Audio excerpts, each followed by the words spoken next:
Good evening from the Health Education campus of Case Western Reserve University and the Cleveland Clinic. I'm Chris Wallace of Fox News, and I welcome you to the first of the 2020 presidential debates between President Donald J. Trump and former Vice President Joe Biden. This debate is sponsored by the Commission on Presidential Debates. The commission has designed the format, 6 roughly 15-minute segments, with 2-minute answers from each candidate to the first question, then open discussion for the rest of each segment. Both campaigns have agreed to these rules. For the record, I decided the topics and the questions in each topic. I can assure you, none of the questions has been shared with the commission or the two candidates. This debate is being conducted under health and safety protocols designed by the Cleveland Clinic, which is serving as the health security advisor to the commission for all 4 debates. As a precaution, both campaigns have agreed the candidates will not shake hands at the beginning of tonight's debate. The audience here in the hall has promised to remain silent. No cheers, no boos or other interruptions, so we, and more importantly you, can focus on what the candidates have to say. No noise except right now, as we welcome the Republican nominee, President Trump, and the Democratic nominee, Vice President Biden.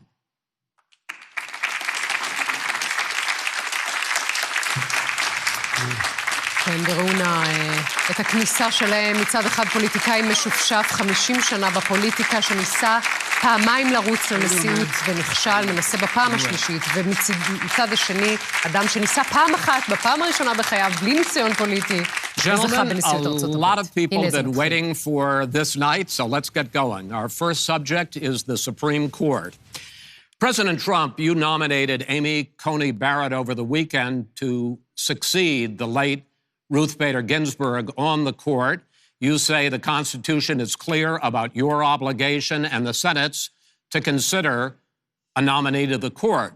Vice President Biden, you say that this is an effort by the president and Republicans to jam through an appointment and what you call an abuse of power. My first question to both of you tonight, why are you right in the argument you make and your opponent wrong? And where do you think a Justice Barrett would take the court?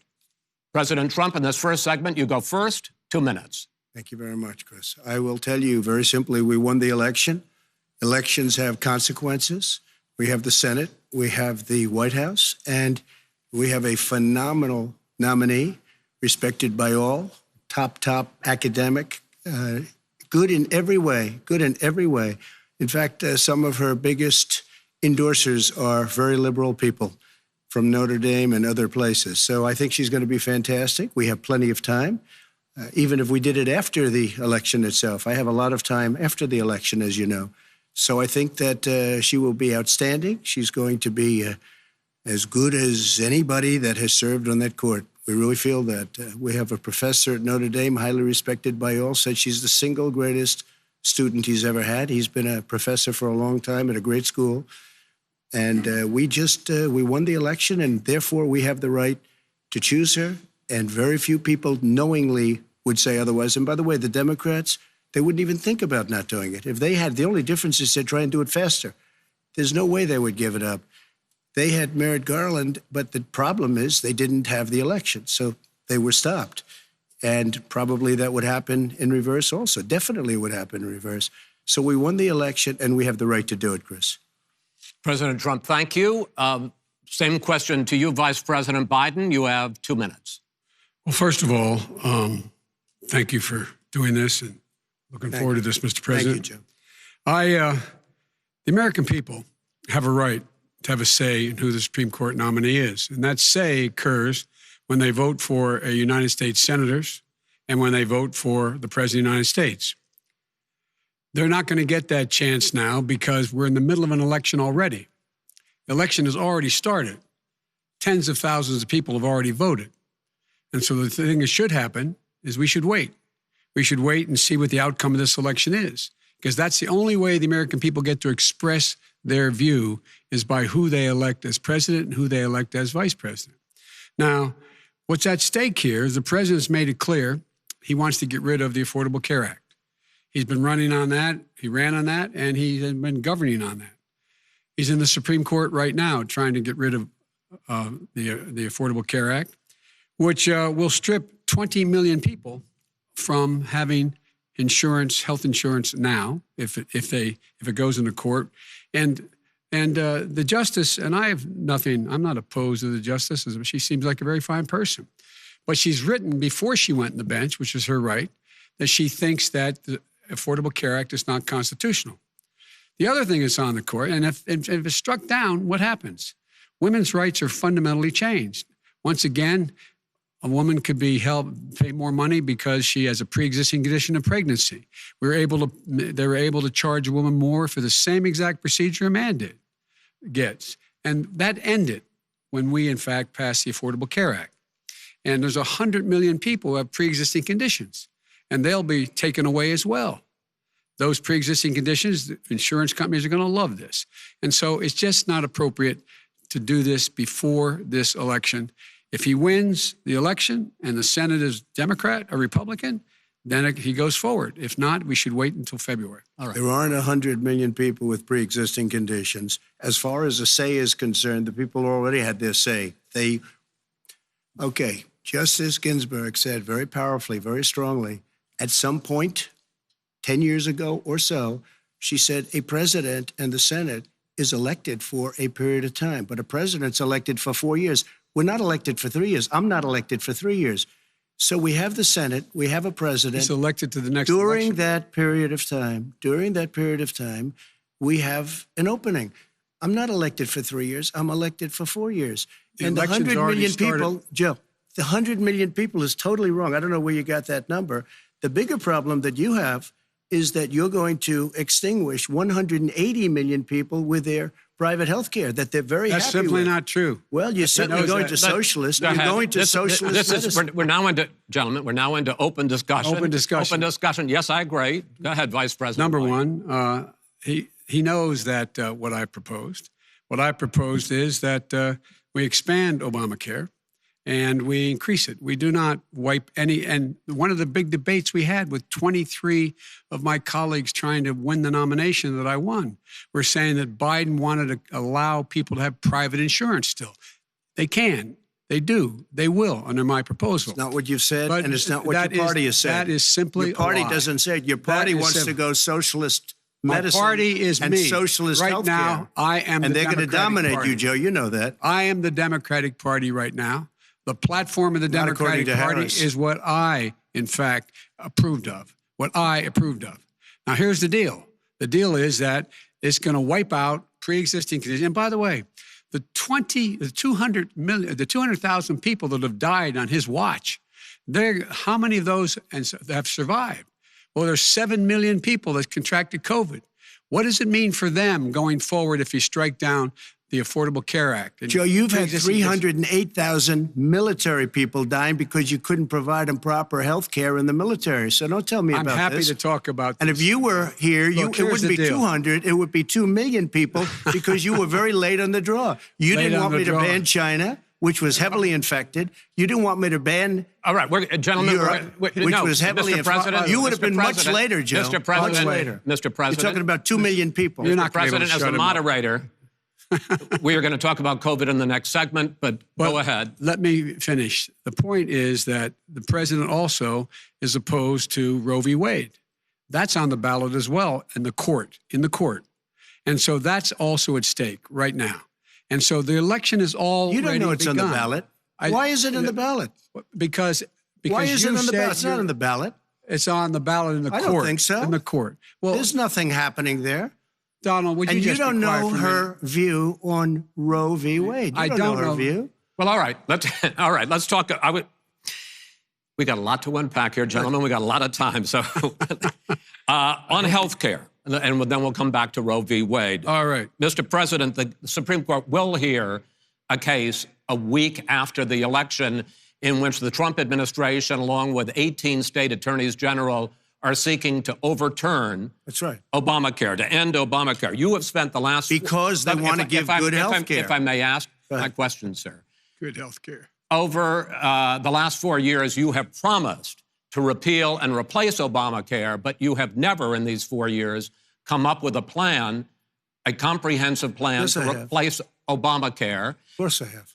Well, I got rid of the individual mandate. I'm going to give you an opportunity. I got rid of the individual mandate, which was a big chunk of comprehensive plan. That is absolutely a big thing. That was the worst part of Obamacare. Sir, Chris, that was the worst part of Obama. Let me ask my question. Well, I'll ask Joe. The individual mandate was the most unpopular aspect of Obamacare. I got rid of it. I'd like you and to, we will protect people with President, I'm the moderator of this conditions. debate, and I would like you to let me ask my question, and then you can answer your question. Go ahead. You, in the course of these 4 years, have never come up with a comprehensive plan to replace Obamacare. And just this last Thursday, you signed a largely symbolic executive order to protect people with pre-existing conditions 5 days before this debate. So my question, sir, is what is the Trump health care plan? Fine. Well, first of all, I guess I'm debating you, not him, but that's okay. I'm not surprised. Let me just tell you something, that there's nothing symbolic. I'm cutting drug prices. I'm going with favored nations, which no president has the courage to do because you're going against Big Pharma. Drug prices will be coming down 80 or 90%. You could have done it during your 47-year period in government, but you didn't do it. Nobody's done it. So we're cutting health care. All of the things that we've done, insulin. I'll give you an example. Insulin. It was destroying families, destroying people. The cost, I'm getting it for so cheap. It's like water, you want to know the truth. So cheap. Take a look at all of the drugs what we're doing, prescription drug prices. We're going to allow our governors now to go to other countries to buy drugs because they pay just a tiny fraction. As I say, this is open discussion. No, let me ask you about, this is big stuff. Sir, you'll be happy. I'm about to pick up on one of your points to ask the vice president, which is he points out that you would like to add a public option to Obamacare, and the argument that he makes and other Republicans make is that that is going to end private insurance. It is and not. Well, if I can ask you the question, it will end. Not what your party says, by the way. It will end private insurance and create a government takeover of health care. It does not. It's only for those people who are so poor they qualify for Medicaid. They can get that free in most states, except governors who want to deny people who are poor Medicaid. Anyone who qualifies for Medicaid would automatically be enrolled in the public option. The vast majority of the American people would still not be in that option, number one. Joe, you agreed with Bernie Sanders, who's far left, on the manifesto, we call it. And that gives you socialized medicine. Look, hey, I'm not going to listen to him. The fact of the matter is, I beat Bernie Sanders. Not by much. I beat him a whole hell of a lot. I'm here standing facing you, buddy. Pocahontas would have left 2 days early. You would have lost every primary. All he knows how to do is Super Tuesday. You got very lucky. Here's the deal. I got very lucky. I'm going to get very lucky tonight as well. And tonight I'm going to make sure, because here's the deal. Here's the deal. The fact is that everything he's saying so far is simply a lie. I'm not here to call out his lies. Everybody knows he's a liar. But you I just want to make sure. Joe, you're the liar. I want to make sure. You graduated last in your class, not first in your class. I want to make sure. Mr. President, can you let him finish, sir? No, he doesn't know how to do that. He has, You'd be surprised. You picked You'd be surprised. the wrong guy, the wrong night at the wrong time. Listen, you agreed with Bernie Sanders to the manifesto. The whole idea. Let him. There is no manifesto, number one. Please let him speak, Mr. President. Number two. You just lost the left. Number two. You just lost the left. You agreed with Bernie Sanders on a plan. Folks, absolutely agreed to. Do you have any idea what this clown's doing? They call it Do you have any idea? Socialized medicine. Mr. President. I'll tell you what. He is not for any help for people needing health care because he, in fact, already has cost 10 million people their health care that they had from their employers because of his recession. Number one. Number two, there are 20 million people getting health care through Obamacare now that he wants to take it away. He won't ever look you in the eye and say that's what he wants to do. Take it away. No, I want to give them better health care at a much lower price because by the way, Obamacare he doesn't know how. He doesn't know how to do that. I've already fixed it. He has never offered a plan. Fixed it to an extent. He has never done a single thing. As you might know, but probably don't. Gentlemen, you realize if you're both speaking at the same time, and it's too expensive. Let the president go ahead, sir. Obamacare is no good. We made it better, and I had a choice to make very early on. We took away the individual mandate. We guarantee pre-existing conditions, but took away the individual mandate. Listen, this is the way it is. And that destroyed They shouldn't even call it Obamacare. Then I had a choice to make. Do I let my people run it really well or badly? Yeah. If I run it badly, they'll probably blame him, but they'll blame me. But more importantly, I want to help people, okay? I said, you got to run it so well. That's what he's and I just had a meeting with them. They said, the problem is no matter how well you run Obamacare, it's a disaster. It's too expensive. Okay. Premiums are too high. And it doesn't work. So we do want to get rid of it. Chris, we want to get rid of it. I understand it, sir, but I have to give you roughly equal time. Good. Please let the vice president talk. Good. He has no plan for health care. Of course we do. He sends out wishful thinking. He has executive orders that have no power. He hasn't lowered drug costs for anybody. He's been promising a health care plan since he got elected. He has none, like almost everything else he talks about. He does not have a plan. He doesn't have a plan. And the fact is, this man doesn't know what he's talking about. All right. I have one final question for you, sure. Mr. Vice President. If Senate Republicans, we were talking originally about the Supreme Court here, if Senate Republicans go ahead and confirm Justice Barrett, there has been talk about ending the filibuster or even packing the court, adding to the 9 justices there. You call this a distraction by the president, but in fact, it wasn't brought up by the president. It was brought up by some of your Democratic colleagues in the Congress. So my question to you is, you have refused in the past to talk about it.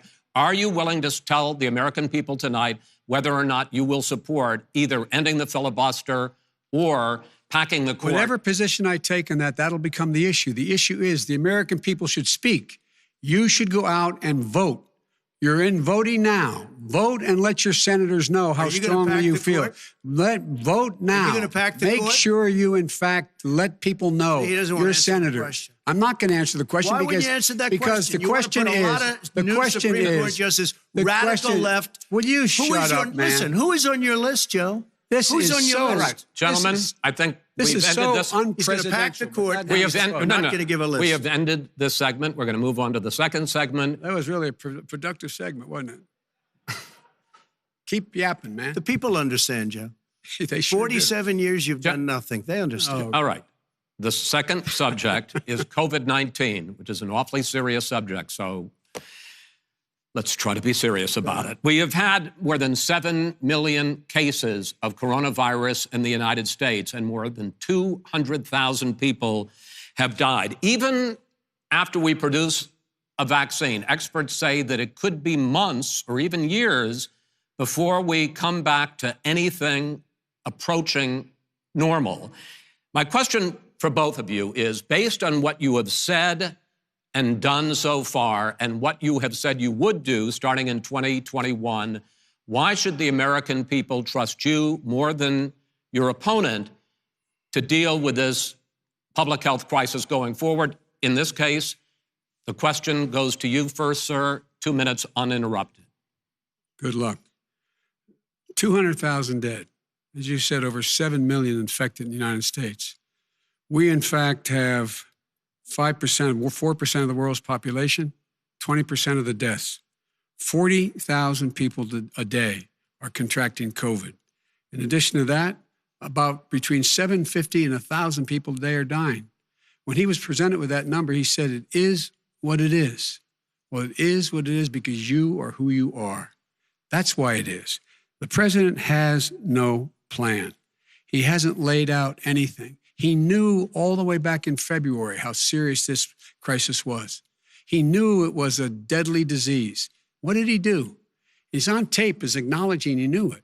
He said he didn't tell us or give people a warning of it because he didn't want to panic the American people.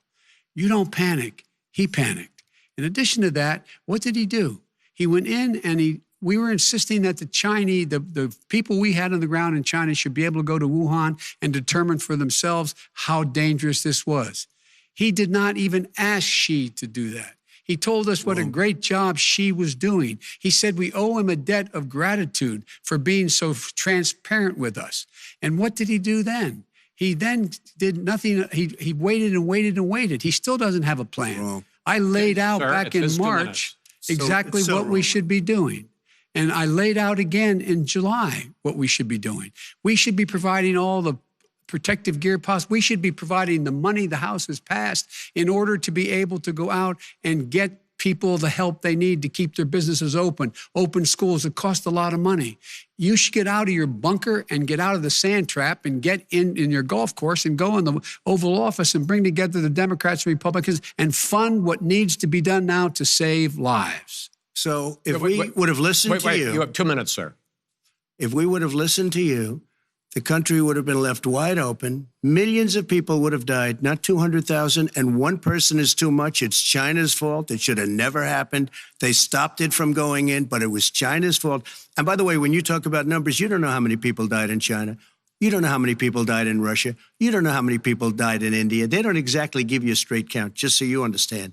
But if you look at what we've done, I closed it, and you said he's xenophobic. He's a racist, and he's xenophobic because you didn't think I should have closed our country. Wait a minute. It's his 2 minutes. You didn't think we should have closed our country because you thought it was terrible. You wouldn't have closed it for another 2 months.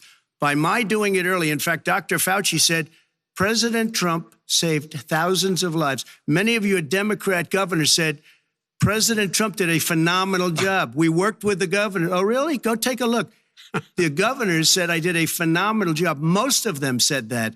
In fact, people that would not be necessarily on my side said that. President Trump did a phenomenal job. We did. We got the gowns. We got the masks. We made the ventilators. You wouldn't have made ventilators. And now we're weeks away from a vaccine. We're doing therapeutics already. Fewer people are dying when they get sick. Far fewer people are dying. We've done a great job. The only thing I haven't done a good job, and that's because of the fake news. No matter what you say to them, they give you bad press on it. It's just fake news. They give you good press. They give me bad press because that's the way it is, unfortunately. But let me just tell you something. I don't care. I've gotten used to it. But I'll tell you, Joe, you could never have done the job that we did. You don't have it in your blood. You could have never done that job. I know how to do the job. I know how to get the job Well, you done. didn't do very well in swine flu. H1N1, you were a disaster. Your own chief of staff said you were a disaster. 14,000 people died, not 200,000. There was no economic recession. Sir, you made a there was no recession. You made a point. Let him answer. And there was we didn't shut down the economy. This is his economy he's shut down. The reason it's shut down is because, look, you folks at home, how many of you got up this morning and had an empty chair at the kitchen table because someone died of COVID? How many of you were in a situation where you lost your mom or dad and you couldn't even speak to them? You had a nurse holding a phone up so you could, in fact, say goodbye. You would have lost far more people. More people. And you would have been. And by the way, his own CDC director says we could lose as many as another 200,000 people between now and the end of the year. And he held up. He said, if we just wear a mask, we can save half those numbers. Just a mask. And by the way, in terms of the whole notion of a vaccine, we're for a vaccine, but I don't trust him at all, nor do you. I know you don't. What we trust is a scientist. You don't we trust Dr. Johnson Fauci. Johnson, Pfizer? Okay, by the way, gentlemen, let me move on to questions about the future, because you both have touched on two of the questions I'm going to ask. Focusing on the future first, President Trump, you have repeatedly either contradicted or been at odds with some of your government's own top scientists. The week before last, the head of the Centers for Disease Control, Dr. Redfield, said it would be summer before the vaccine would become generally available to the public. You said that he was confused and mistaken. Those were your two words. Yeah. But Dr. Slaoui, the head of your Operation Warp Speed, has said exactly the same thing. Are they both wrong? Well, I've spoken to the companies, and we can have it a lot sooner. It's a very political thing because people like this would rather make it political than save lives. God. It is a very political thing. I've spoken to Pfizer. I've spoken to all of the people that you have to speak to. We have great Moderna, Johnson & Johnson, and others. They can go faster than that by a lot. Become very political because the left, or I don't know if I call them left, I don't know what I call them. So you're suggesting that the head of your Operation Warp Speed, Dr. Slaoui... I disagree with him. Yeah, no, I disagree with both of them. And he didn't say that. He said it could be there, but it could also be much sooner. I had him in my office 2 days ago. He talked about the summer, sir, before it's generally available. Just like he said Dr. it's a possibility that we'll have the answer before November 1st. It could also be after that. When it's generally available. Well, we're going to deliver it right away. We have the military all set up. Logistically, they're all set up. We have our military that delivers soldiers, and they can do 200,000 a day. They're going to be delivering. This is the same man it's who all told set you up. By Easter, this would be gone away. by the warm weather, it'd be gone. Miraculous, like a miracle. And by the way, maybe you could inject some bleach in your arm, and that would take care of it. This is the same man. That was said sarcastically, you know that. That was said sarcastically. And so here's the deal. This man is talking about a vaccine. Every serious company is talking about maybe having a vaccine done by the end of the year. But the distribution of that vaccine will not occur until sometime beginning or the middle of next year to get it out, if we get the vaccine. And pray God we will. Pray God we will. Mr. Vice President, I want to pick up, though. You'll have the vaccine sooner. I want to pick up on this question, though. You say the public can trust the scientists, but they can't trust President Trump. In fact, you said that again tonight. Your running mate, Senator Harris, goes further, saying the public health experts, quote, will be muzzled, will be suppressed. Given the fact that polls already show that people are concerned about the vaccine and are reluctant to take it, are you and your running mate, Senator Harris, contributing to that fear? No more than the question you just asked him. You pointed out. He puts pressure and disagrees with his own scientists. But you're saying Everybody you can't, knows. or Senator Harris is saying you can't trust the scientists. No. You can trust the scientists. She didn't say that. You can't trust. She said the public health experts, quote, will be muzzled, will be suppressed. Well, that's what he's going to try to do. But there's millions of scientists, there's thousands of scientists out there, like here at this great hospital, that don't work for him. Their job doesn't depend on him. That's not, they're the people. And by the way, I spoke to the scientists that are in charge. By the way, they will have the vaccine very soon. Let him finish. Do you believe for a moment what he's telling you in light of all the lies he's told you about the whole issue relating to COVID? He still hasn't even acknowledged that he knew this was happening, knew how dangerous it was going to be back in February, and he didn't even tell you. He's on record as saying it. He panicked or he just looked at the stock market, one of the two, because guess what? A lot of people died, and a lot more are going to die unless he gets a lot smarter, a lot quicker. Mr. President? Did you use the word smart? So you said you went to Delaware State, but you forgot the name of your college. You didn't go to Delaware State. You graduated either the lowest or almost the lowest in your class. Don't ever use the word smart with me. Don't ever use that word. Oh, give me a break. Because you know what? There's nothing smart about you, Joe. 47 years, you've done nothing. Let's have this debate. And if you would have had, let me just tell you something, Joe. No, if you would have had the charge of what I was put through, I had to close the greatest economy in the history of our country. And by the way, now it's being built again. See, and it's we're going to going get up to the fast. economy in the next segment, sir. Okay. It's going up fast. Okay. When it it comes to how the virus has been handled so far, the two of you have taken very different approaches, and this is going to affect how the virus is handled going forward by whichever of you ends up becoming the next president. I want to quickly go through several of those. Reopenings. Vice President Biden, you have been much more reluctant than President Trump about reopening the economy and schools. Why, sir? Because he doesn't have a plan. If I were running, I know what the plan is. You've got to provide these businesses the ability to have the money to be able to reopen with the PPE as well as with the sanitation they need. You have to provide Tell that them to plastic. Nancy Pelosi. Well, he's just shush for a minute. Tell it to Nancy Pelosi. And Schumer, by the way, Chuck. Nancy Pelosi and Schumer, they have a plan.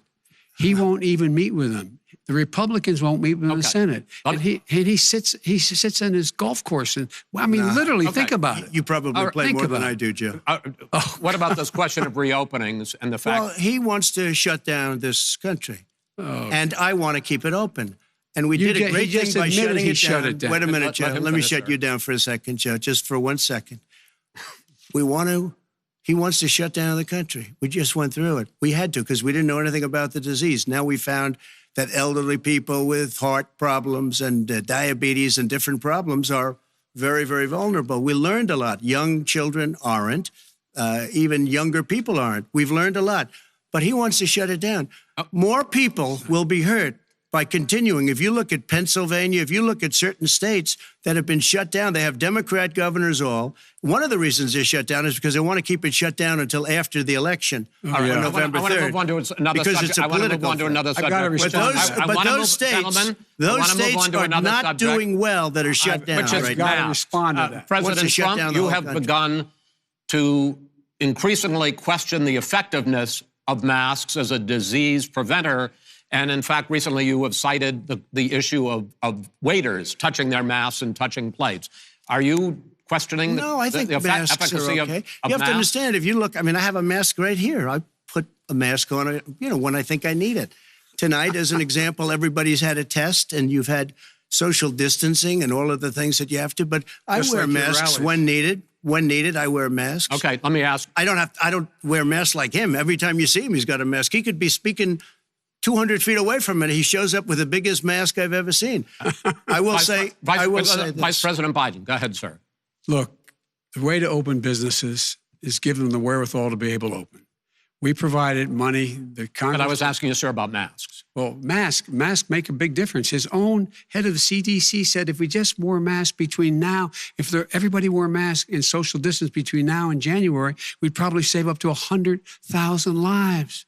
It matters. And they've also said the opposite. They've also said no serious person said the opposite. Look at Dr. Fauci. Dr. Fauci said the opposite. He did not say the opposite. We got a little bit more than a minute left in this segment. Masks are not good. Then he changed his mind. He said masks are good. I'm okay with masks. I want to ask you both about one last subject, because your different approaches has even affected the way that you have campaigned. President Trump, you're holding large rallies with crowds packed together, thousands of people. Outside, yes, sir, agreed. Vice President Biden, you are holding much smaller events with... Because nobody will show up. People with... Well, it's true. Nobody shows up to his rallies. All right. In any case, why you holding the big rallies? Why you not? You go first, sir. Because people want to hear what I have to say. I mean, but are you not worried about it spreading as a disease? president, and I'll have 35,000 people show up at airports. We use airports. Are you not worried about the disease a lot of issues, people. Sir?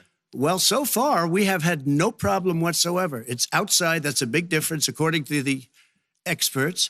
And we do them outside. We have tremendous crowds, as you see. I mean, and literally on 24 hours notice.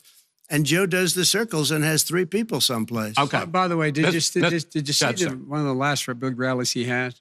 And a reporter came up to him to ask him a question. He said, no, stand back. Put on your mask. Put on a mask. Have you been tested? I'm way far away from those other people. That's what he said. I can't. I'm going to be okay. He's not worried about you. He's not worried about the people out there breathing in one another. We've had no negative effect. No negative effect. We've had no negative effect. And we've had 35,000, 40,000 people at these rallies. Just quickly finish up, because I want to move on to our next. Yes, I would. He's been totally irresponsible the way in which he has handled the social distancing and people wearing masks, basically encouraged them not to. All right. He's a fool on this. If you could get the crowds, you would have done the same thing. But you can't. Nobody cares. Gentlemen, can we move on to the economy? Yes. The economy is, I think it's fair to say, recovering faster than expected from the shutdown. Much faster. In the second quarter, the unemployment rate fell to 8.4% last month.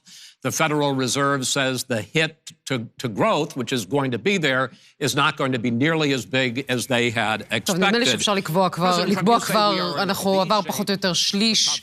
זה העימות הכי נמוך מכוער שאני זוכרת בהיסטוריה האמריקנית. אם היה שם זירת בוט, זה כבר היה פחות מלוכלך. האשמות משני הצדדים לא אירוע אלגנטי, נאמר בלשון המעטה, ארד. עימות נשיאותי, לא נשיאותי בעליל. אם אנחנו מתייחסים בראש ובראשונה להתנהלות של דונלד טראמפ, הוא לא שומר על הכללים המקובלים, הוא יורד מתחת לחגורה. ג'ו ביידן לקח לו זמן להתחמם, אבל גם לא היו התבטאויות מאוד לא נשיאותיות. פשוט תשתו, בן אדם פשוט תשתו. פשוט תשתוק, זה לא נשיאותי. כן, אסי. אני חושב ששניהם משחקים לפי תוכנית המשחק שלהם בצורה מאוד מאוד מוצלחת מבחינתם כרגע. כן? כן. זה מה שכל אחד כי זה מהם קצת בא נראה לעשות. כאילו ביידן מנסה להיות טראמפ. לא, אני לא חושב. אני חושב שהוא לא רוצה לצאת פראייר, הוא לא ענה לו על התלמיד האחרון בכיתה שיכול להיות שהוא היה צריך, אבל חוץ מזה הוא לא נגרר. אסטרטגיה של טראמפ ברורה, זה לא לתת לביידן אפילו לדבר משפט שלם, אבל לפי טוויטר, מה שאני רואה, שהרגע הגורלי של העימות בינתיים זה shut up man. will you shut up man? הוא דיבר בשם כל העם. שאמר ביידן לטראמפ. אנחנו נחזור עוד לעימות, נחזור עוד לפאנל שלנו עוד מעט. הנה. They can wash their hands, they can wear masks, they can do whatever they want, but they got to open these states up. When you look at North Carolina, when you look, and these governors are under siege, Pennsylvania, Michigan, and a couple of others, you got to open these states up. It's not fair. You're talking about almost, it's like being in prison. And you look at what's going on with divorce, look at what's going on with alcoholism and drugs. It's a very, very sad thing. And he'll close down the whole country. This guy will close down the whole country and destroy our country. Our country is coming back incredibly well, setting records as it does it. We don't need somebody to come in and say, let's shut it down. All right. Your 2 minutes, sir. We're now moved to you. As I said, posing the question, the president says it's a V-shaped recovery. You say it's a K-shaped recovery. What's the difference? The difference is millionaires and billionaires like him in the middle of the COVID crisis have done very well. Billionaires have made another $300 billion because of his profligate tax proposal, and he only focused on the market. But you folks at home, you folks living in Scranton and Claymont and all the small towns and working class towns in America, how well are you doing? This guy paid a total of $750 in taxes. Sir, wait, no. Sir, it's just wrong statement. Yeah, I understand. You've agreed to the 2 minutes, so please let him have it. Do I get my time back? The fact is that he has, in fact, worked on this in a way that he's going to be the first president of the United States to leave office having fewer jobs in his administration than when he became president. Fewer jobs than when he became president. First one in American history. Secondly, the people who have lost their jobs are those people who have been on the front lines, those people who have been saving our lives, those people who have been out there dying, people who've been putting themselves in the way to make sure that we could all try to make it. And the idea that he is insisting that we go forward and open when you have almost half the states in America with a significant increase in COVID deaths and COVID cases in the United States of America. And he wants to open it up more. Why does he want to open it up? Why doesn't he take care of the American? You can't fix the economy until you fix the COVID crisis. And he has no intention of doing anything about making it better for you all at home in terms of your health and your safety. Schools, why aren't schools open? Because it costs a lot of money to open them safely. You know, they were going to give, his administration was going to give the teachers and school students masks. And then they decided, no, couldn't do that because it's not a national emergency. Not a national emergency. They've done nothing to help small businesses. Nothing. They're closing. 1 in 6 is now gone. He ought to get on the job and take care of the needs of the American people so we can open safely. All right. Your time is up, sir. Well, we are going to get to... I have to respond to that. Well, you both had 2 minutes, sir. Excuse me, he made a statement. So did you. People want their schools open. They don't want to be shut down. They don't want their state shut down. They want their restaurants. I look at New York. It's so sad what's happening in New York. It's almost like a ghost town. And I'm not sure it can ever recover what they've done in New York. People want their places open. They want to get back to their lives. They'll be careful, but they want their schools open. I'm the one that brought back football. By the way, I brought back Big Ten football. It was me, and I'm very happy to do it. And all right, people of Ohio are very proud of me. And you know how I found out? When he took gentlemen, a phony we're going to ad. get to your economic plans going forward in a moment. But first, Mr. President, as you well know, there's a new report that in 2016, the year you were elected president, and 2017, your first year as president, that you paid $750 a year in federal income tax each of those years.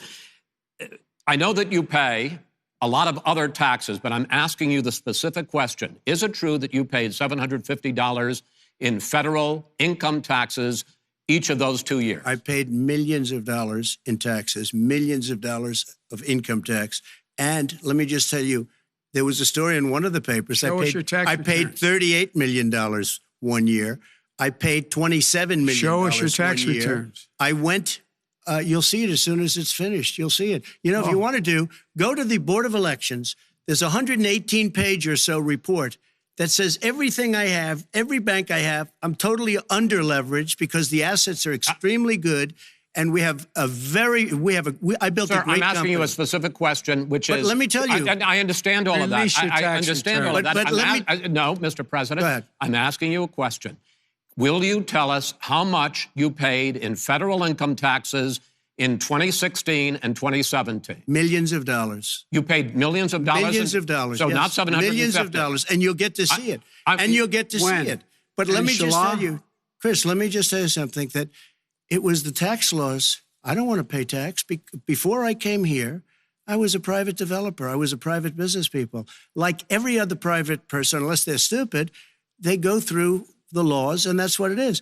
He passed a tax bill that gave us all these privileges for depreciation and for tax credits. We build a building and we get tax credits, like the hotel on Pennsylvania Avenue. You get a massive, which, by the way, was given to me by the Obama administration, if you can believe that. Now, the man got fired right after that happened. But Vice President Biden, you want to respond? Yeah, I do want to respond.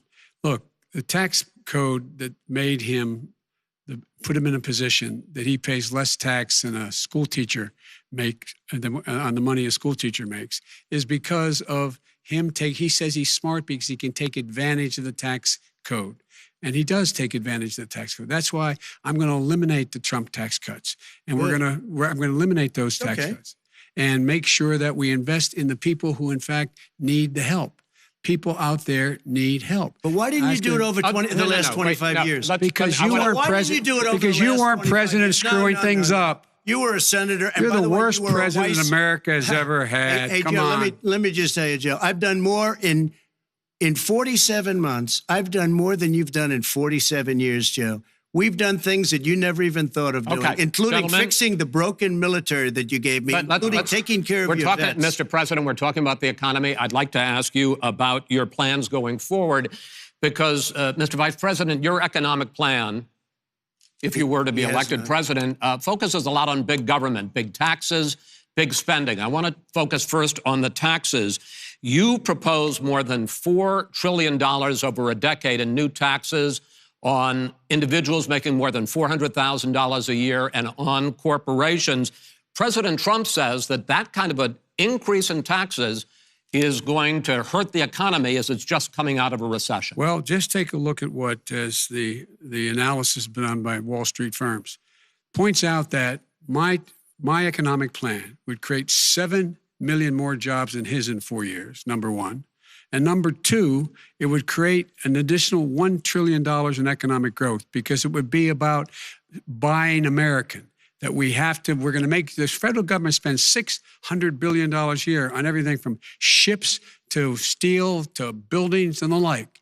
And under my proposal, we're going to make sure that every penny of that has to be made by a company. But respectfully, sir, I'm talking about taxes, not spending. By the way, I'm going to eliminate a significant number of the tax. I'm going to make the corporate tax 28%. It shouldn't be 21%. You have 91 companies, in the Fortune 500 who don't pay a single penny in tax, making billions of dollars. Why didn't you do it before when you were vice president with Obama? Because you, in fact, passed that. That was your tax proposal. I got it done. And you know what happened? Yeah, you got it done. Our economy boomed like it's never boomed. The economy is busted. Let me finish. Mr. President, let me pick up on that. You would continue your free market approach, lower taxes, more deregulation, correct? Not lower taxes for American people. Excuse me. But in Obama's, you talk about the economy booming, it turns out that in Obama's final 3 years as president, more jobs were created, 1.5 million more jobs than in the first 3 years of your presidency. They had the slowest recovery economic recovery since 1929. It was the slowest recovery. Also, they took over something that was down here. All you had to do is turn on the lights and you pick up a lot. But they had the slowest economic recovery since 1929. Let me tell you about the stock market. When the stock market goes up, that means jobs. It also means 401ks. If you got in, if you ever became president with your ideas, you want to terminate my taxes, I'll tell you what, you'll lose half of the companies that have poured in here will leave, and plenty of companies that are already here, they'll leave for other places. They will leave, and you will have a depression, the likes of which you've never seen. Look, we inherited the worst recession short of a depression in American history. I was asked to bring it back. We were able to have an economic recovery that created the jobs you're talking about. We handed him a booming economy. He blew it. It wasn't booming. He blew it. It wasn't booming. It was the weakest recovery since 1929. Is it fair to say he blew it when fact, when there was record low unemployment before COVID? Yeah, but because what he did, even before COVID, manufacturing went in the hole. Manufacturing went in a hole. Excuse number me, one. Chris. Wait. Number two. Chris. Number three. They said it would take... No, you were number two. No. Chris, they said it would take a miracle to bring back manufacturing. I brought back 700,000 jobs. They brought back nothing. They gave up on manufacturing. Part of my standard fare. I'm the guy that brought totally back gave the up on manufacturing. All right, let him know. We brought back, I was asked to bring back Chrysler and General Motors. We brought them back right here in the state of Ohio and Michigan. He blew it. They're gone. He blew it. And in fact, they're going... Ohio had the best year it's ever had last year. Michigan had the best year they've ever had. That is not Many true. car companies came in from Germany, from Japan, went to Michigan, went to Ohio. They're not having And they didn't come in with you. Mr. Vice President, go ahead. And so you take a look at what he's actually done. He's done very little. His trade deals are the same way. He talks about these great trade deals. You know, he talks about the art of the deal. China's perfected the art of the steal. We have a higher deficit with China now than we did before. We have the highest. Number two. Chris. Number three. They said it would take... No, you were number two. No.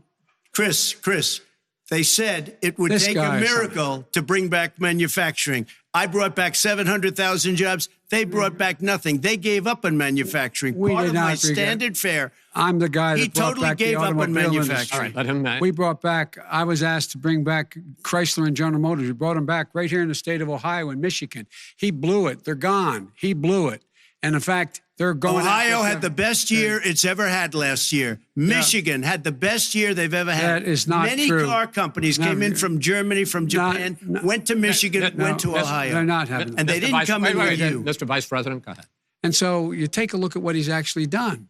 He's done very little. His trade deals are the same way. He talks about these great trade deals. You know, he talks about the art of the deal. China's perfected the art of the steal. We have a higher deficit with China now than we did before. We have the highest trade deficit with Mexico. China ate your lunch, down 18%. China ate your lunch, Joe. And no wonder your son goes in and he takes out billions of dollars, to manage. He makes millions of dollars.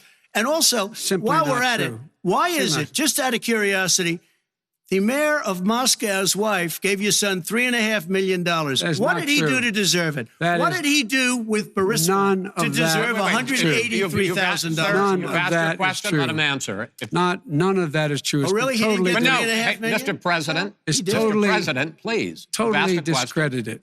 Totally discredited. And by the way... Well, wait, he didn't get $3.5 million, Joe? Mr. Vice He got $3.5 million. It is not true. Oh, really? Mr. President, it's an open discussion, please. It's a fact. Well, you have raised an issue. Let the Vice President answer. Discredited. Did Burisma pay him $183,000 a month with no experience in energy? Mr. President, with no job? My son did nothing wrong at Burisma. I think he did. Mr. President, let him answer. He doesn't want to let me answer because he knows I have the truth. His position has been totally, thoroughly discredited. By who? The media? By everybody. Well, by the media, by our allies, by the World Bank, by everyone has discredited. Matter of fact, even the people who testified under oath. So let me ask you this, Joe. No, go ahead, Mister. I'm listening to you. He got $3.5 million from Moscow. He testified under oath in his administration, said, I did my job and I did it very well. Oh, I really? did it I'd honorably. like to know who they are. Well, I'll give you the list of the people who testified. No, go ahead, sir. Sure, you've already fired most of them because they did a good job. Some people don't do a good job. With you, go ahead. Wait a minute. You get the final word, Mr. Well, it's hard to get any word in with this clown. Excuse me. Hey, let me just say to you. No. Mr. President. $3.5 million, Joe. That is simply. Why did he deserve $3.5 million from Moscow? Look, here's the deal. We want to talk about families and ethics. I don't want to do that.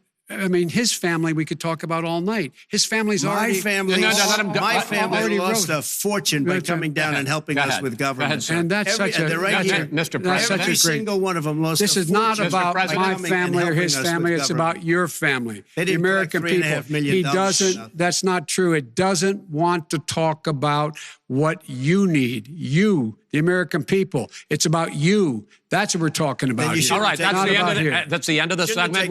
We're moving on. He didn't take them. Vice President, Chris, can I be honest? It's a very important question. Try to be honest. He stood up. No, He stood up the answer to and the he question is no. Ukraine. No, sir. With $1 billion, if you That get rid is of the you know what, you're- absolutely not Stop. You're true. on tape doing it. You're going to You're on have tape. True. Gentlemen. Is- I hate to raise Chris, my voice, but he's on it seems tape. to be, why should I be different than the two of you? So here's the That's a deal. good point.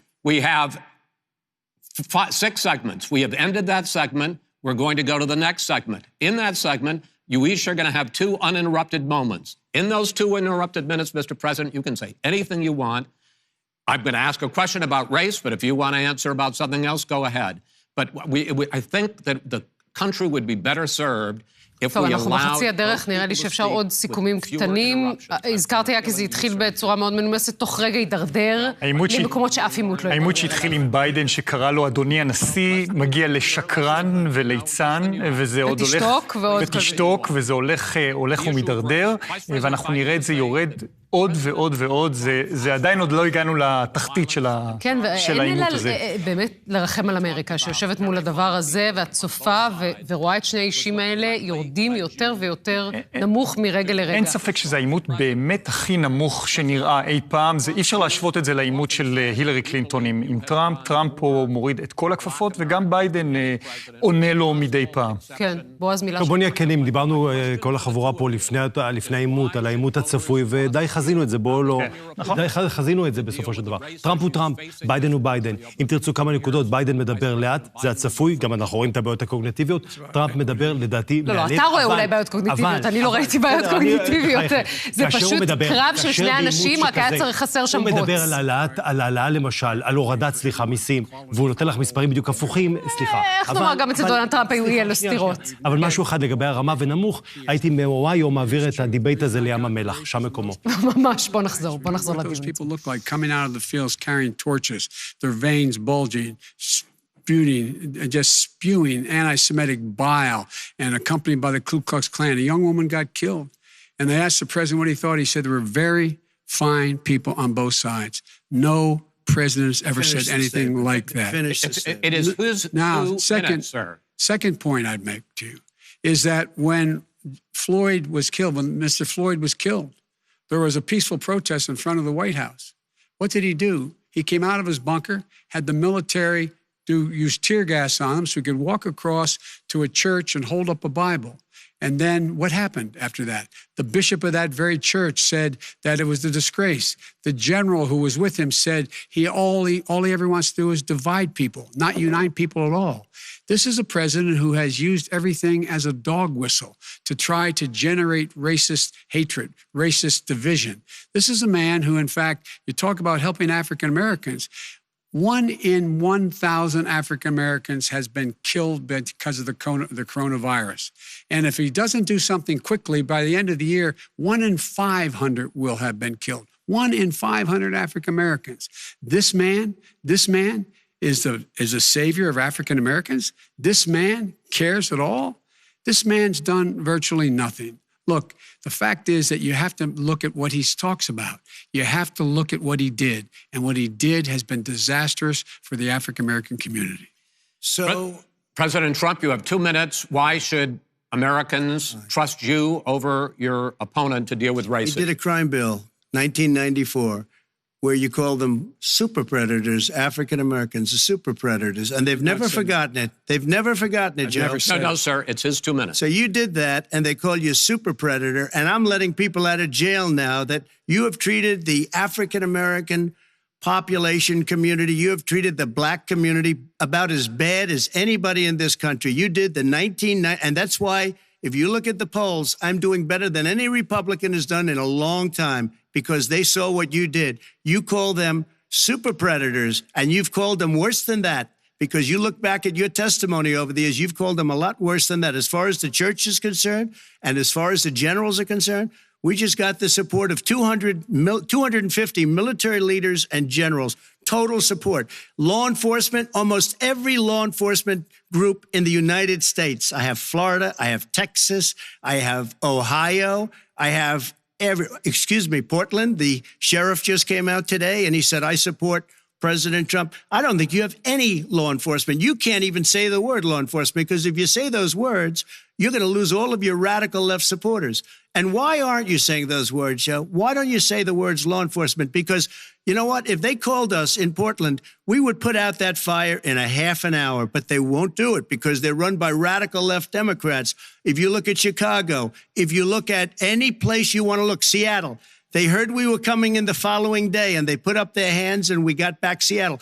Minneapolis, we got it back, Joe, because we believe in law and order, but you don't. The top 10 cities and just about the top 40 cities are run by Democrats and in many cases radical left. And they've got you wrapped around their finger, Joe, to a point where you don't want to say anything about law and order. And I'll tell you what, the people of this country want and demand law and order, and you're afraid to even say it. All right. I want to return to the question of race. Vice President Biden, after the grand jury in the Breonna Taylor case decided not to charge any of the police with homicide, you said it raises the question, quote, whether justice could be equally applied in America. Do you believe that there is a separate but unequal system of justice for blacks in this country? Yes, there is. There's systemic injustice in this country, in education and work and in law enforcement and the way in which it's enforced. But look, the vast majority of police officers are good, decent, honorable men and women. They risk their lives every day to take care of us. But there are some bad apples. And when they occur, when they find them, they have to be sorted out. They have to be held accountable. They have to be held accountable. And what I'm going to do as President of the United States is call together an entire group of people at the White House, well, everything from the civil rights groups to the police officers, to the police chiefs, and we're going to work this out. We're going to work this out so we change the way in which we have more transparency in when these things happen. These cops aren't happy to see what happened to George Floyd. These cops aren't happy to see what happened to Breonna Taylor. Most don't like it. But we have to have a system where people are held accountable. And by the way, violence in response is never appropriate. Never appropriate.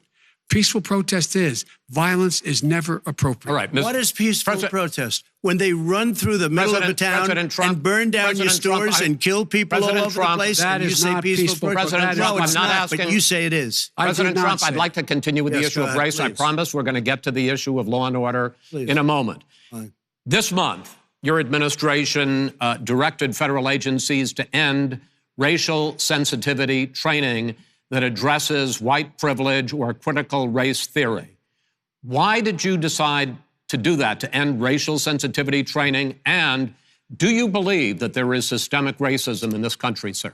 I ended it because it's racist. I ended it because a lot of people were complaining that they were asked to do things that were absolutely insane, that it was a radical revolution that was taking place in our military, in our schools, all over the place, and you know it, and so does everybody else. And he would know. What is radical about racial sensitivity training, sir? If you were a certain person, you had no status in life. It was sort of a reversal. And if you look at the people, we were paying people hundreds of thousands of dollars to teach very bad ideas and, frankly, very sick ideas. And really, they were teaching people to hate our country. And I'm not going to do that. I'm not going to allow that to happen.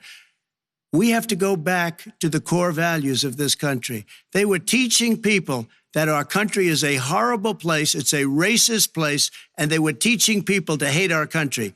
And I'm not going to allow that to happen. Vice President Biden? Nobody's doing that. He's the racist. You just don't know. Here's the deal. I know a lot more about this. Let him finish. The fact is that there is racial insensitivity. People have to be made aware of what other people feel like, what insults them, what is demeaning to them. It's important that people know many people don't want to hurt other people's feelings, but it makes a big difference. It makes a gigantic difference in the way a child is able to grow up and have a sense of self-esteem. It's a little bit like how this guy and his friends look down. אסי, מה היה לנו עד עכשיו? ג'ו ביידן קורא לנשיא ליצן, גזען, שקרן, הנשיא תוקף את ג'ו ביידן, גם הוא יש עוד חצי שעה. אולי זה יהפוך לאלגנטי פתאום. לחשוב ששני האנשים האלה הם מתמודדים על תפקיד האיש הכי חשוב בעולם החופשי. ולחשוב שיש עוד שניים כאלה עד קו הסיום. כן, זה די עצוב.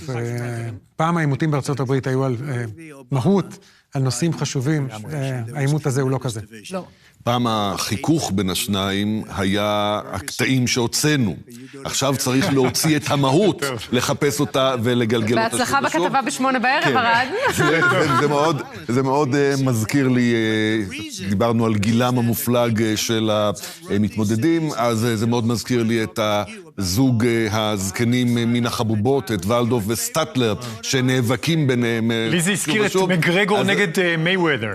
לי זה הזכיר, זה UFC. זה UFC לגמרי. כן, הייתי קורא לזה עימות בקבוצת סיכון.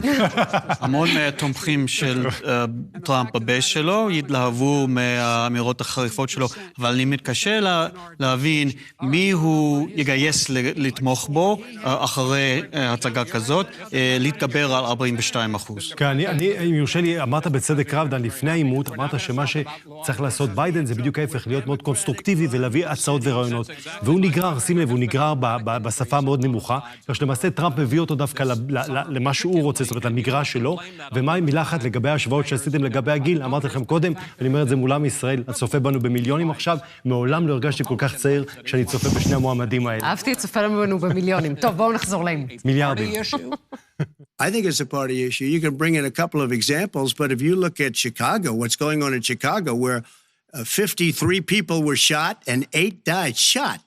If you look at New York, where it's going up like nobody's ever seen anything, the numbers are going up 100, 150, 200%. Crime. It is crazy what's going on. And he doesn't want to say law and order because he can't, because he'll lose his radical left supporters. And once he does that, it's over with. But if he ever got to run this country and they ran it the way he would want to run it, we would have, our suburbs would be gone. By the way, our suburbs would be gone, and you would see problems like you've never seen. He would know a suburb unless he took a wrong turn. Oh, I know suburbs. He would not. So much Go ahead. Wait a minute. I was raised in the suburbs. This is not 1950. All these dog whistles and racism don't work anymore. Suburbs are by and large integrated. There's many people today driving their kids to soccer practice and or to black and white and Hispanic in the same car as there have been any time in the past. What really is a threat to the suburbs and their safety is his failure to deal with COVID. They're dying in the suburbs. His failure to deal with the environment. They're being flooded. They're being burned out because his refusal to do anything. That's why the suburbs are in trouble. I do want to talk about this issue of law and order, though. And in the joint recommendation that came from the Biden-Bernie Sanders task force, you talked about, quote, reimagining policing. Yeah. First of all, what does reimagining policing mean, and do you support... It means... let me, if I might finish the question. What does reimagining policing mean, and do you support the Black Lives Matter call for community control of policing? Look, what I support is the police having the opportunity to deal with the problems they face. And I'm totally opposed to defunding the police offices. As a matter of fact, local police, the only one defunding it, his budget calls for a $400 million cut in local law enforcement assistance.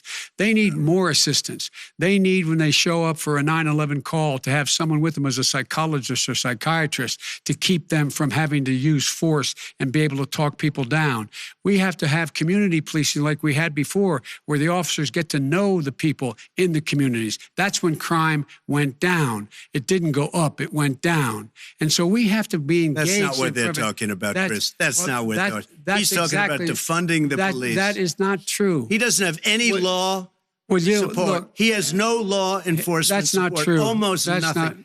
Look. Oh, really? Who do you have? Name one group that supports you. Name one group that came out and supported you. Go ahead. Look, think. We have time. We don't have time to do anything. Think about it. Name one law enforcement group that came out and supported gentlemen, you. I think I'm going to take back the moderator's role, and I want to get to another subject, which is the issue of protests in many cities that have turned violent. In Portland, Oregon, especially, we had more than 100 straight days of protests, which I think you would agree. You talk about peaceful protests. Many of those turned into riots. Mr. Vice President, you say that people who commit crimes should be held accountable. The question I have, though, is as the Democratic nominee, and earlier tonight you said that you are the Democratic Party right now, have you ever called the Democratic mayor of Portland or the Democratic governor of Oregon and said, hey, you got to stop this, bring in the National Guard, do whatever it takes, but you stop the days and months of violence in Portland? I don't hold public office now. I am a former vice president. I've made it clear in my public statements that the violence should be prosecuted. It should be prosecuted. And anyone who commits it but should be you've never prosecuted. called for the people, the leader. Excuse me, sir. You have never called for the leaders in Portland and in Oregon to bring in the National Guard and knock off 100 days of riots. They can, in fact, take care of it if he just stay out of the way. Look here. Oh, really? Really? Here's the thing. I sent in the U.S. Marshals to get the killer of the young man in the middle of the street. They shot him. And for 3 days, President Trump, Portland wouldn't do anything. I had to send in the U.S. Marshals. They took care of business. Go ahead, sir. And by the way, his own former spokesperson said, riots and chaos and violence help his cause. That's what this is all about. I don't know who said that. I do. Who? I think Kellyanne Conway. I don't think she said that. She said that. And so here's the here's the point. The point is that that's what he keeps trying to rile everything up. He doesn't want to calm things down. Instead of going in and talking to people and saying, let's get everybody together, figure out how to deal with this. What's he do? He just pours gasoline in the fire constantly, and every single solitary time. Okay, and to end this, button up this segment, I'm going to give you a minute to answer, sir. You have repeatedly criticized... I have to answer his statement. You have repeatedly... you've been talking back and forth. You made a statement. I'm asking you... I would love to end it. Sir, I would love to end it. If you want to switch seats... We could very quickly. We could do that, but send in the National Guard, it would be over. There'd be no problem. Okay. But they don't want to accept the National Guard. You have repeatedly criticized the vice president for not specifically calling out Antifa and other left-wing extremist groups. But are you willing tonight to condemn white supremacists and militia groups and to say that they need to stand down and not add to the violence in a number of these cities, as we saw in Kenosha and as we've seen in Portland? Sure, are you I'm prepared willing to do specifically that, but do it? Well, go ahead, sir. I would say almost everything I see is from the left wing, not from the right wing. So what are you saying? I'm willing to do anything. I want to see peace. Then do it, sir. Say it. Do it. Say it. Do you want to call him? What do you want to call him? Give me a name. Give me a white name. Supremacists and who would white you like me to condemn? White supremacists and right Proud militia. Boys, stand back and stand by. But I'll tell you what. Somebody's got to do something about Antifa and the left, because this is not a right-wing problem. This is a left-wing. FBI director This is a left-wing problem. White supremacists. Antifa's an idea, not an organization. Oh, you got to be not kidding. militia. That's what his FBI. FBI director said. Well, then you know what? No, we're done, sir. We're moving on to the next. We're moving. When a bat hits you over the head, that's not an idea. Everybody in your Antifa administration tells you the truth has a bad idea. Can I tell you what? You have no ideas. Antifa is a dangerous, radical gentlemen, group. We're now moving on to the Trump and Biden records. They'll overthrow you. When a president, I'm going to ask a question. When the president seeks a second term, it is generally a referendum on his record. But Vice President Biden, you like to quote one of your dad's sayings, which is, don't compare me to the almighty, compare me to the alternative. And in this case, sir, you are the alternative. Looking at both of your records, I'm going to ask each of you, why should voters elect you president over your opponent? In this segment, President Trump, you go first, 2 minutes. Because there has never been an administration or president who has done more than I've done in a period of 3.5 years. And that's despite the impeachment hoax. And you saw what happened today with Hillary Clinton, where it was a whole big con job. But despite going through all of these things, where I had to fight both flanks and behind me and above, there has never been an administration that's done what I've done.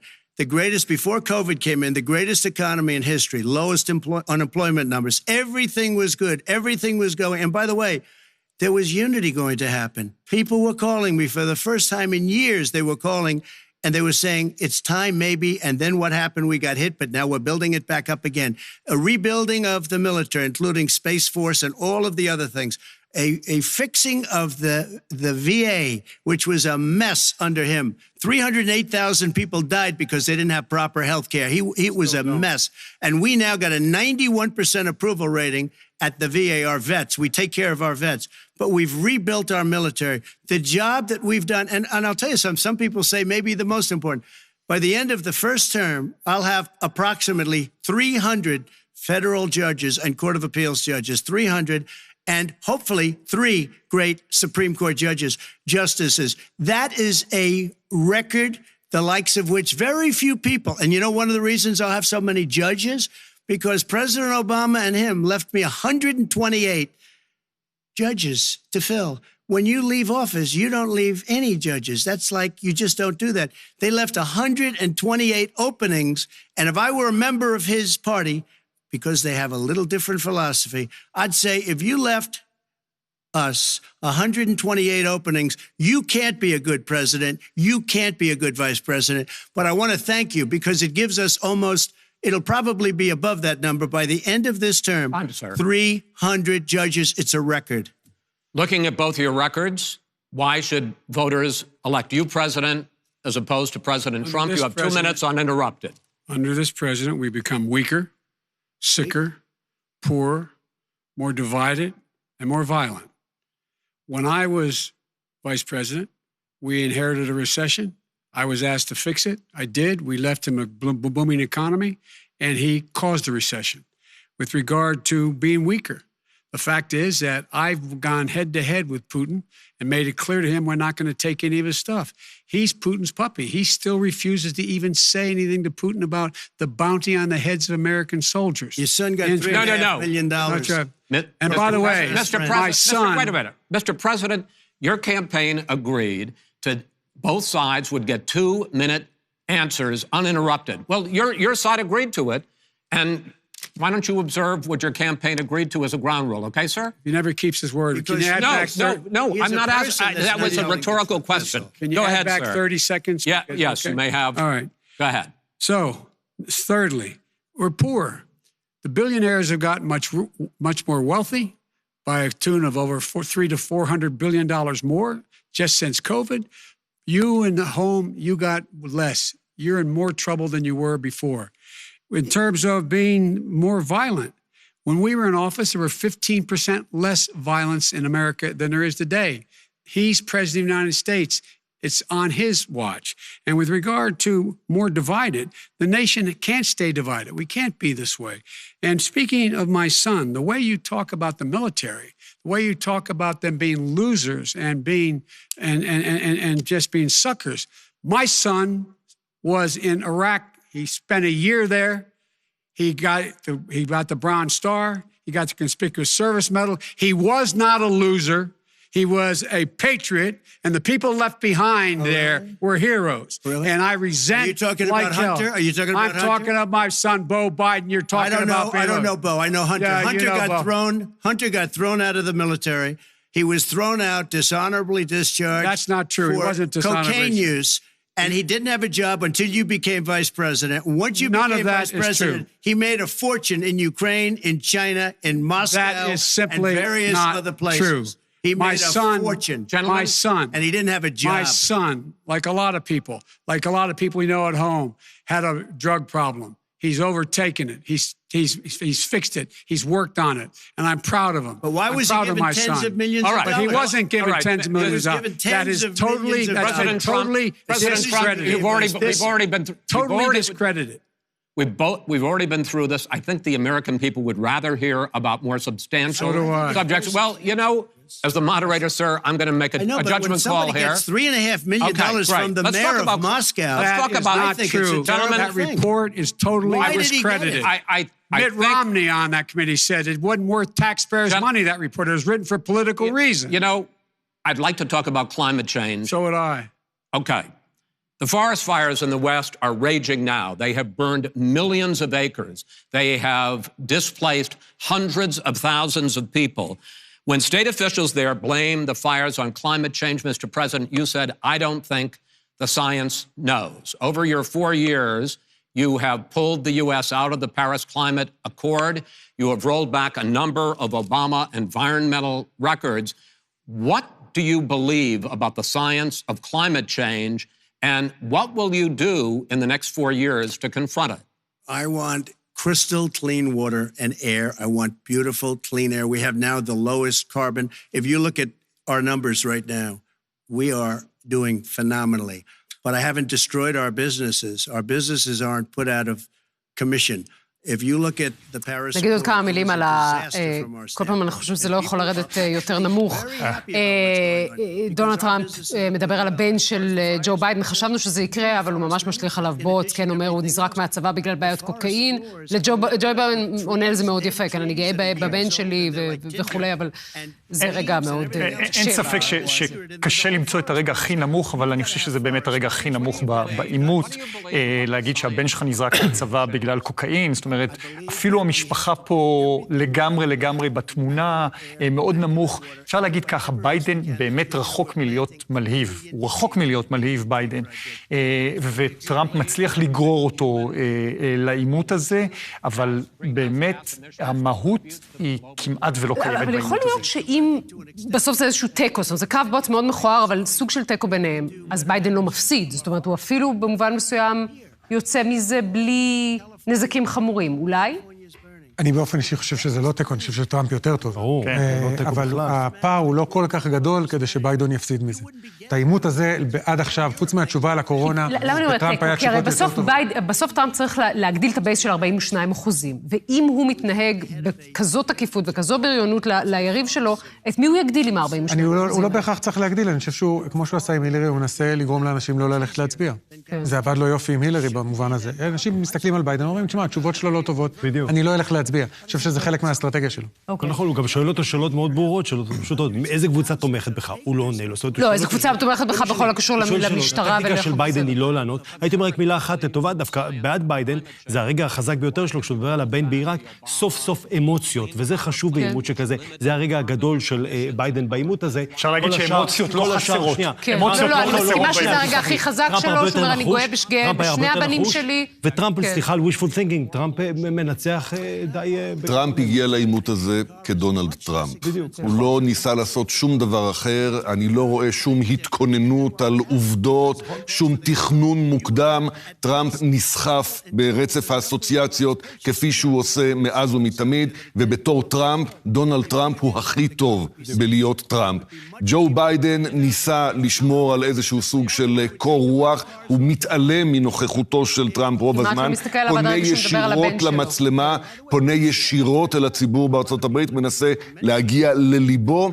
אני מניח שהמשוכנעים שוכנעו, כל אחד בצד שלו.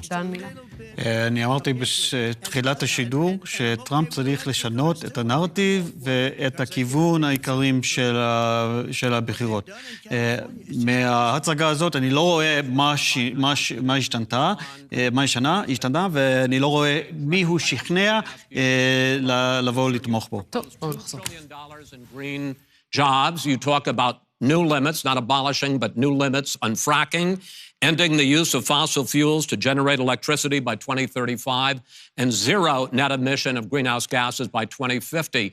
The president says a lot of these things would tank the economy and cost millions of jobs. He's absolutely wrong, number one. Number two, if in fact, during our administration, the Recovery Act, I was in charge, able to bring down the cost of renewable energy to cheaper than or as cheap as coal and gas and oil. Nobody's going to build another coal-fired plant in America. No one's going to build another oil-fired plant in America. They're going to move to renewable energy, number one. Number two, we're going to make sure that we are able to take the federal fleet and turn it into a fleet that's run on their electric vehicles. Making sure that we can do that, we're going to put 500,000 charging stations and all of the highways that we're going to be building in the future. We're going to build an economy that, in fact, is going to provide for the ability of us to take 4 million buildings and make sure that they, in fact, are weatherized in a way that, in fact, they'll emit significantly less gas and oil because the heat will not be going out. There's so many things that we can do now to create thousands and thousands of jobs. We can get to net zero in terms of energy production by 2035.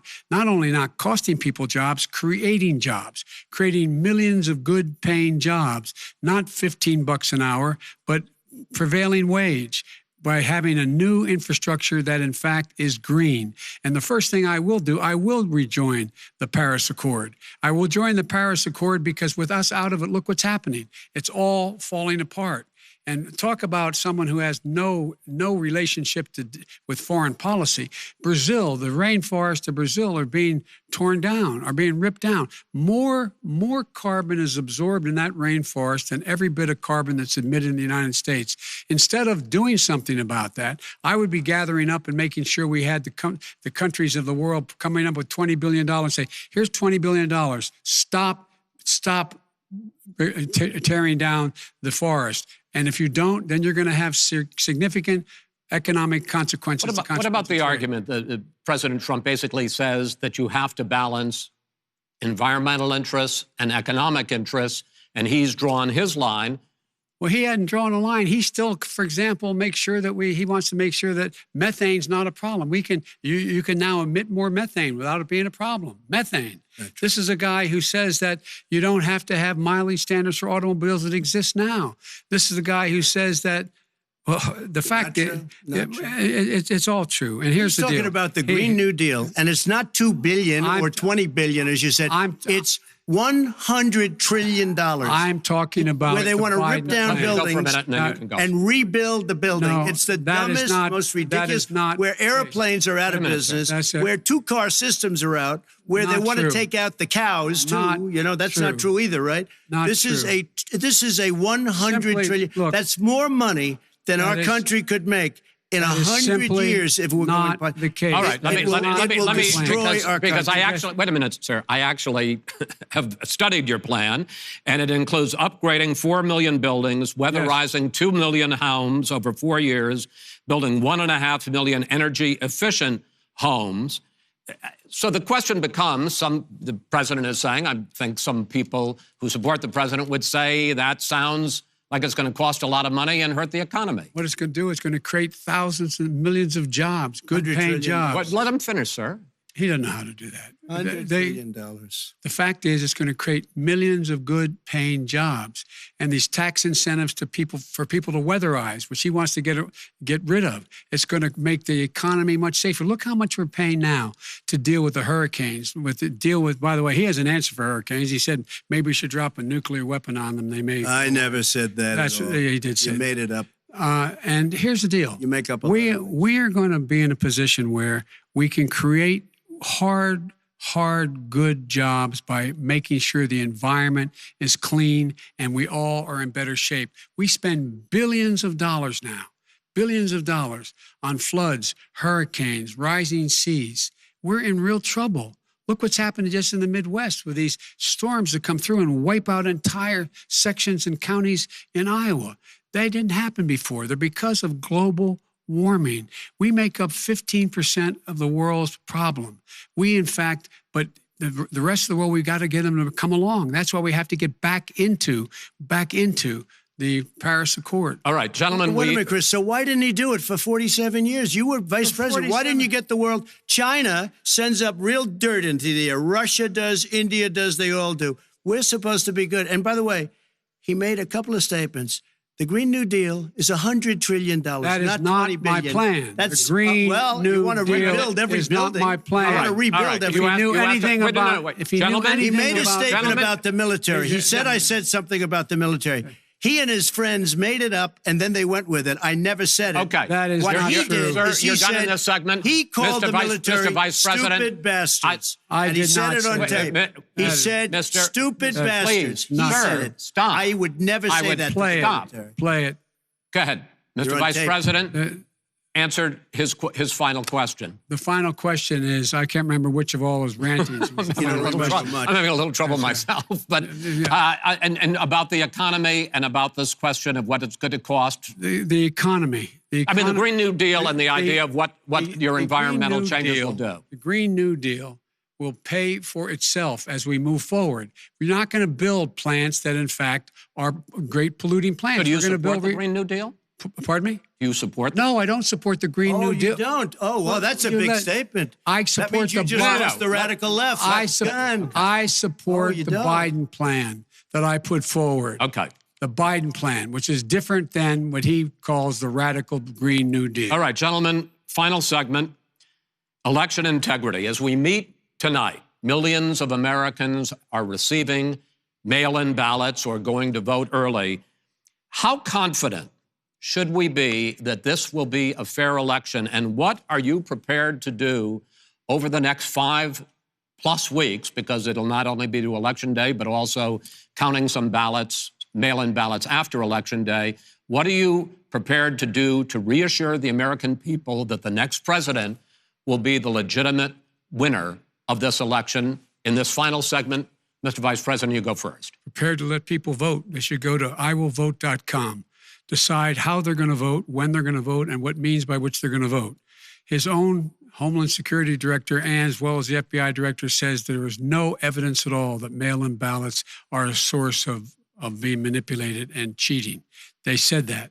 The fact is that there are going to be millions of people because of COVID that are going to be voting by mail-in ballots, like he does, by the way. He sits behind the Resolute desk and sends his ballot to Florida, number one. Number two, we're going to make sure that those people who want to vote in person are able to vote because enough poll watchers are there to make sure they can socially distance. The polls are open on time, and the polls stay open until the votes are counted. And this is all about trying to dissuade people from voting because he's trying to scare people into thinking that it's not going to be legitimate. Show up and vote. You will determine the outcome of this election. Vote, vote, vote. If you're able to vote early in your state, vote early. If you're able to vote in person, vote in person. Vote whatever way is the best way for you, because he cannot stop you from being able to determine the outcome of this election. And in terms of whether or not when the votes are counted, and they're all counted, that will be accepted. If I win, that will be accepted. If I lose, that'll be accepted. But by the way, if in fact he says he's not sure what he's going to accept, well, let me tell you something. It doesn't matter, because if we get the votes, it's going to be all over. He's going to go. He can't stay in power. It won't happen. It won't happen. So vote. Just make sure you understand you have it in your control to determine what this country is going to look like the next 4 years. Is it going to change? Or are you going to get 4 more years of these lies? Mr. President, 2 minutes. So when I listened to Joe talking about a transition, there's been no transition from when I won. I won that election.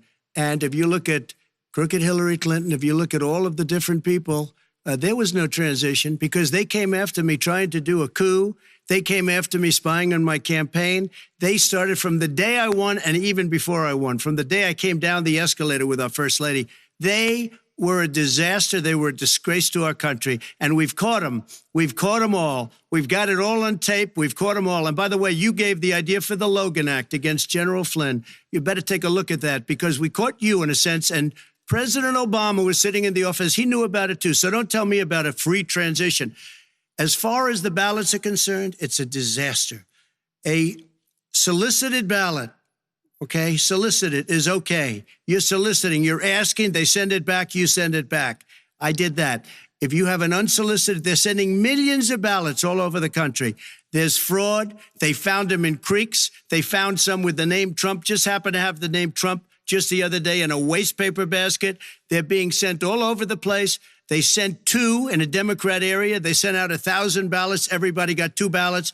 This is going to be a fraud like you've never seen. The other thing, it's nice on November 3rd, you're watching and you see who won the election. And I think we're going to do well because people are really happy with the job we've done. But you know what? We won't know. We might not know for months because these ballots are going to be all over. Take a look at what happened in Manhattan. Take a look at what happened in New Jersey. Take a look at what happened in Virginia and other places. They're not losing 2%, 1%, which, by the way, is too much. An election could be won or lost with that. They're losing 30 and 40%. It's a fraud, and it's a shame. And can you imagine where they say you have to have your ballot in by November 10th? November 10th. That means that's 7 days after the election, in theory, should have been announced. Okay. We have major states with that, sir, all run by Democrats. 2 minutes is 2 minutes. All run by Democrats. It's President Trump, it's a rigged election. you're going to be able to continue. You have been charging for months that mail-in balloting is going to be a disaster. You say it's rigged, that it's going to lead to fraud. But in 2018, in the last midterm election, 31 million people voted mail-in voting. That was a quarter, more than a quarter of all the voters that year cast their ballots by mail. Now that millions of mail-in ballots have gone out, what are you going to do about it? And are you counting on the Supreme Court, including a Justice Barrett, to settle any dispute? Yeah, I think I'm counting on them to look at the ballots, definitely. I hope we don't need them in terms of the election itself. But for the ballots, I think so. Because what's happening is incredible. I read today, where at least 1% of the ballots for 2016 were invalidated. They take them, we don't like them, we don't like them. But what are you going to do about it? If there are millions of ballots going out right now, what you do is you go and vote. You do a solicited ballot, and that's okay, or you go and vote. I'm asking you about the fact that millions of people... You go and vote. You go and vote. But what I'm saying is, what are you going to do about the fact that millions of people... You either do, Chris, a solicited ballot where you're sending it in, they're sending it back, and you're sending... They have mailmen with lots of it. Did you see what's going on? Take a look at West Virginia, mailmen selling the ballots. They're being sold. They're being dumped in rivers. This is a horrible thing for our country. This is not going to end well. There is no evidence. This is not going to end well. 5 states have had mail-in ballots for the last decade or more. 5, including 2 Republican states. And you don't have to solicit the ballot. It's sent to you. It's sent to your home. What they're saying is that it has to be a postmark by election day. If it doesn't get in till the 7th, 8th, 9th, it still should be counted. He's just afraid of counting the votes because You're wrong. You're wrong. I want to continue with you on this, Vice President Biden. Chris, he's so wrong when he makes a statement like that. Excuse me. Vice President Biden, the biggest problem, in fact, over the years with mail-in voting has not been fraud historically. It has been that sizable numbers, sometimes hundreds of thousands of ballots are thrown out because they have not been properly filled out, or there is some other irregularity, or they missed the deadline. So the question I have is, are you concerned that the Supreme Court with a Justice Barrett will settle any dispute? I'm concerned that any court would settle this, because here's the deal. When you get a ballot and you fill it out, you're supposed to have an affidavit. If you didn't know, you have someone say that this is me. You should be able to, if in fact you can verify that's you before the ballot is thrown out, that's sufficient to be able to count the ballot because someone made a mistake and not dotting the correct I. Who they voted for, testify, say who they voted for, say it's you. That is totally legitimate. All right. Excuse me, Chris, when you have 80 million ballots, I have a final Senate question. and swamping the system, you know it can't be done. You know it can't. And already there's been fraud. Mail service delivers 185 million pieces of mail a day. In 8 states, we can keep talking. In 8 states, election workers are prohibited currently by law, 8 states, from even beginning to process ballots, even take them out of the envelopes and flatten them until Election Day. That means that it's likely, because there's going to be a huge increase in mail-in balloting, that we are not going to know on election night who the winner is, that it could be days, it could be weeks. Could be months. Until we find out who the new president is. So first for you, sir, finally for the vice president, I hope neither of you will interrupt the other. Will you urge your supporters to stay calm during this extended period, not to engage in any civil unrest? And will you pledge tonight that you will not declare victory until the election has been independently certified? President Trump, you go first. I'm urging my supporters to go into the polls and watch very carefully, because that's what has to happen. I am urging them to do it. As you know, today there was a big problem. In Philadelphia, they went in to watch. They were called poll watchers, a very safe, very nice thing. They were thrown out. They weren't allowed to watch. You know why? Because bad things happen in Philadelphia, bad things. And I am urging my people. I hope it's going to be a fair election. If it's a fair election, I am 100% on board. But if I see tens of thousands of ballots being manipulated, I can't go along with that. And I'll tell you what, does that from mean, a common sense, does that mean you're going to tell your people to take to the street? It means you have a fraudulent election. You're sending out 80 million ballots. They're not equipped to... These people aren't equipped to handle it, number one. Number two, they cheat. They cheat. Hey, they found ballots in a waste paper basket 3 days ago, and they all had the name military ballots. They were military. They all had the name Trump on them. Vice President you think Biden, that's good? Vice President Biden, final question for you. Will you urge your supporters to stay calm while the vote is counted, and will you pledge not to declare victory until the election is independently certified? Yes, and here's the deal. They count the ballots, as you pointed out. Some of these ballots in some states can't even be opened until Election Day. And if there's thousands of ballots, it's going to take time to do it. And by the way, our military, they've been voting by ballots since the end of the Civil War, in effect. And that's what's going to happen. Why is it for them somehow not fraudulent? It's the same process.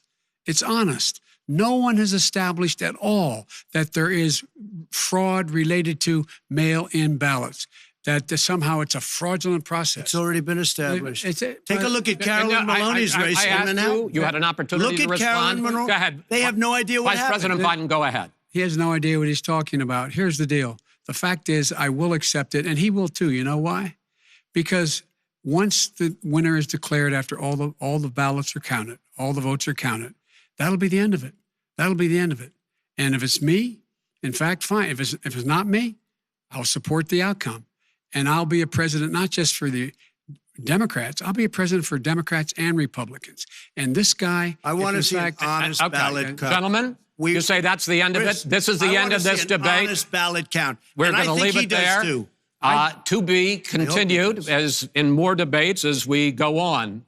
President Trump, Vice President Biden, it's been an interesting hour and a half. I want to thank you both for participating in the first of 3 debates that you have agreed to engage in. We want to thank Case Western Reserve University and the Cleveland Clinic for hosting this event. The next debate, sponsored by the Commission on Presidential Debates, will be 1 week from tomorrow, October 7th, at the University of Utah in Salt Lake City. The 2 vice presidential nominees, Vice President Mike Pence and Senator Kamala Harris, will debate at 9 p.m. Eastern that night. We hope you watch. Until then, thank you and good night. וואו, המילים האחרונות של קריס וולס, על כך שזה היה 1.5 שעות מעניינות, היו אולי אנדרסטייטמנט של השנים האחרונות. זה היה מאוד מאוד אגרסיבי, עד כדי כך שאני יכולה לומר לכם שהדבר העיקרי שאני מרגישה צורך לקבל עכשיו זה חיבוק, אבל כולם פה בריחוק חברתי, אז נצטרך לשרוד את זה, ולפני שנשמע את כל מה שהפאנליסטים הנפלאים אומרים, כאן החיבוק בין מלניה טראמפ, לא בדיוק חיבוק, טפיחה על השכם. אבל זה לא בגלל עקרונות ההפרדה החברתית. ודאי. איש לא מאמין במסכות, אבל הוא מאמין בריחוק חברתי. ג'יל ביידן נותנת חיבוק. אותה קפסולה,